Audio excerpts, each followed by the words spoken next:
안녕하세요. 책과 음악과 함께 강현수입니다. 지난 시간에는 올더스 헉슬리의 멋진 신세계 작품을 줄거리 위주로 리뷰했습니다. 이번 시간은 작가의 의도가 담긴 상징성을 찾아보는 시간을 가져보려고 합니다. 이것은 작가의 의도와는 별개로 펼쳐지는 제 나름의 주관적 입장임을 밝혀둡니다. 올더스 헉슬리의 작품 멋진 신세계는 미국의 자동차 왕이라 불리며 포드 자동차를 창업한 헨리 포드가 T자형 자동차를 생산한 1908년을 기준으로 해서 AF 632년, 즉 2540년의 미래 세계를 그린 작품입니다. 헨리 포드는 1903년 동업자와 함께 포드 자동차 회사를 설립하였고 1908년 세계 최초의 양산 대중차 T형 포드의 제작을 개시하였습니다. 당시 자동차 회사에서는 자동차 한 대를 만들기 위해 18단계의 생산 공정을 거쳐야 합니다. 그러나 포드는 이를 7,882단계로 나누었습니다. 헨리 포드가 만든 컨베이어 벨트가 있기에 가능한 작업이었습니다. 컨베이어 벨트 앞에 서 있는 노동자는 벨트가 움직이는 속도에 맞춰 똑같은 일을 반복하기만 하면 됩니다. 기계의 속도에 맞춰 각자 맡은 일을 하다 보면 짧은 시간 안에 많은 자동차를 만들 수 있습니다. 그 결과 포드 7만 대에 불과했던 생산량을 1년 만에 180만 대로 늘리는 놀라운 성과를 보입니다. 분업화로 일이 나누어지고 대량 생산의 가능성이 이루어진 것입니다. 한 사람이 모든 공정 과정을 거쳐 하나의 완성품을 만들어낸 과거와 차별되는 일입니다. 쉴 새 없이 돌아가는 컨베이어 벨트에 개인의 시간도 그 기계 앞에서 움직이게 되었습니다. 포드 자동차 회사와 연관지어 올더스 헉슬리의 작품 세계로 들어가 보겠습니다. 헉슬리는 작품의 시간적 배경을 포드가 자동차를 생산한 1908년을 기준으로 삼았습니다. 과학적 장치에 의해 개인에게 할당된 역할을 자동적으로 수행하도록 규정한 포드의 자동차 회사와 헉슬리의 문명 사회구조의 유사함을 찾아볼 수 있습니다. 헉슬리는 인류를 유전자 조직과 복제로 5계급으로 만들어냈습니다. 알파, 베타, 감마, 델타, 엡실론 계급입니다. 이렇게 태어날 때부터 계급과 직업, 성격과 삶까지 정해주지요. 포드의 자동차 회사는 그가 만든 컨베이어 벨트에서 각자가 맡은 일을 수행하듯 헉슬리가 만든 문명세계도 질서를 유지한 채 자신의 계급에 따라 사회라는 거대 조직 안에서 움직이는 모습이 닮아 있습니다. 1936년 찰리 채플린이 제작한 모더 타임즈의 작품이 떠오릅니다. 전자철강 주식회사의 기계공으로 취직한 채플린은 쉴 새 없이 돌아가는 컨베이어 벨트 앞에서 나사를 조이는 일을 합니다. 잠시 정신을 놓친 채플린이 컨베이어 벨트 안으로 빨려 들어가 거대한 톱니바퀴 움직임에 따라 그의 몸이 빙글빙글 돌고 톱니바퀴에서 빠져나온 뒤에도 나사를 돌리는 신용하는 장면은 이 영화의 많은 부분을 시사합니다. 정체성을 잃은 채 나사 돌리는 기계로 전락해버린 모습입니다. 이렇듯 조직화된 사회 규율 속에서 헉슬리 인물들은 자신의 역할에 충실하고 소마라는 약에 의지하며 톱니바퀴 안에서 무감각한 채 돌아가고 있습니다. 포드의 상징인 T를 살펴보려고 합니다. 지금부터 머릿속에 대문자 T와 플러스 기호를 그려보세요.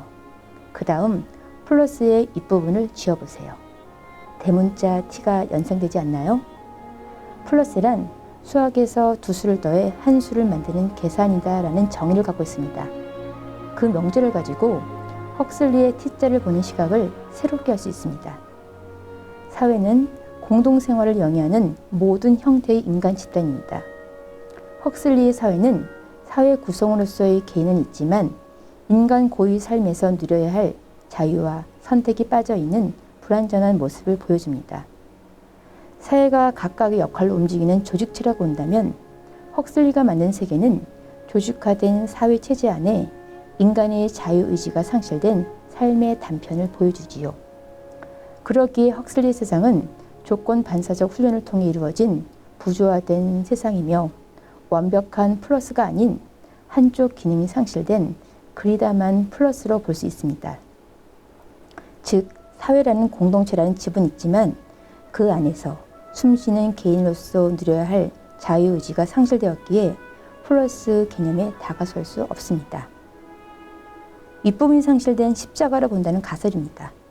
십자가는 화합과 사랑의 이미지지요. 그런데 T자는 진정한 사랑과 화합이 빠져있는 절름발이 사회를 보여준다는 점으로 해석할 수 있습니다. 이러한 다양한 각도에서 헉슬리의 의도를 짚어보는 것, 재미난 상상입니다. 등장인물의 이름으로도 재미난 추리를 할 수 있습니다. 멋진 신세계의 주인공 버나드 마르크스와 혁명가 칼 마르크스의 유사점을 찾아봤습니다.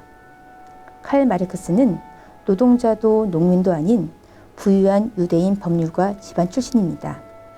헉슬리의 등장인물 버나드 마르크스도 알파 계급 출신으로 두 인물은 상류층의 계급 출신이라는 공통점을 찾을 수 있습니다. 또한 칼 마르크스는 소외된 사람들의 입장에서 사회구조를 바라봤고 버나드 막스는 자신의 계급에서 소외된 자입니다. 칼 마르크스의 현실과의 괴리감이 있는 그의 사상과 버나드 마르크스의 문명세계의 환경에 적응하지 못하고 겉도는 모습이 닮았다고 할까요? 지극히 작은 부분, 즉 현실과 융합하지 못하는 부분에 초점을 맞춰봤습니다. 헬무트 왓슨, 알파 플러스에 속하며 육체적, 정신적으로 우월한 소질을 가진 인물이지요. 셜록 홈즈 왓슨과 비교해봤습니다. 홈즈의 절친이자 탐정 파트너 왓슨은 홈즈의 든든한 동료이자 지성을 이끌어내는 존재입니다. 진중하면서도 올곧은 그의 성품이 헉슬리 작품 속 헬무트 왓슨과 닮았습니다. 왓슨이 셜록 홈즈에게 든든한 지원자였다면 버나드 마르크스 옆엔 소외당한 그를 감싸는 헬무트 왓슨이 있었습니다. 비문명국에서 태어나고 자란 존.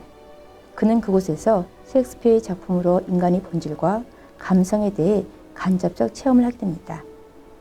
인간의 본성을 꿰뚫어 본 셰익스피어. 그의 작품엔 부조리한 세상의 면면에 대한 풍자가 숨어 있지요. 셰익스피어의 아버지 이름은 존입니다. 이것 또한 헉슬리의 의도였을까요? 문명국에서의 삶의 부조리를 느낀 존이 허망함에서 햄릿의 대사, 사느냐 죽느냐 이것이 문제도라고 외쳤던 처절한 외침이 들린 듯합니다. 문명국에서도 비문명국에서도 안식처를 찾을 수 없는 존의 비극입니다. 셰익스피어는 엄청나게 많은 신조어를 만들었다고 합니다. 그중 브레이브 뉴 월드, 번역하면 멋진 신세계입니다. 존이 야만인 구역에서 나와서 문명 세계를 볼 때 없는 소리인데 여기서 브레이브는 중세영어로 긍정적인 의미의 형용사이고 번역하면 멋진의 뜻을 갖고 있습니다. 오늘날 브레이브는 뜻이 변해 용감한이라는 뜻으로 쓰이고 있죠. 책을 읽을 때 그 시대의 언어의 쓰임을 알고 읽어야 한다는 사실을 다시금 느끼게 되었습니다. 셰익스피어가 창조한 신조어를 올더스 헉슬리가 제목으로 썼다는 그 놀라운 사실. 비문명국에서 읽던 존의 셰익스피어 글이 문명국이라는 틀 안에서 풍자의 상징성을 갖고 있다는 점에 놀라웠습니다. 셰익스피어의 연관성의 퍼즐이 맞춰지는 기분이 들었습니다. 비문명국에서 문명국 사회를 건너오면서 외쳤던 멋진 신세계. 셰익스피어를 품에 안은 존은 유리벽 동물원 안의 동물로 전락해버리죠. 컨베이어 벨트에 놓인 문명국의 삶은 고속도로의 광고판의 문구 마냥 인위적 미소와 이미 정해진 삶을 강요합니다. 그것이 올더스 헉슬리의 멋진 신세계입니다. 지금까지 작품 안에서 올더스 헉슬리 작품 안의 상징성을 제 나름대로 찾아봤습니다. 작품을 다양하게 바라보고 작가의 의도를 끄집어내는 것 또한 독자인 우리의 몫이라고 생각합니다. 때론 억지일지라도 유치하더라도 작품을 여러 시각에서 해석하는 것, 이것이 우리가 만들어가는 작품 읽기 안에서의 자유로운 멋진 신세계라고 생각합니다. 책과 함께 전해드린 곡은 드보르자 교향곡 9번 신세계로부터 2악장 라르고입니다. 고국인 체코를 떠나 미국에서 머물 때 작곡한 작품입니다. 잉글리시 호른의 아련한 선율이 흐르고 미지의 세계, 그 신세계에 첫 발을 내디뎌 봅니다. 지금까지 함께 해주셔서 감사합니다.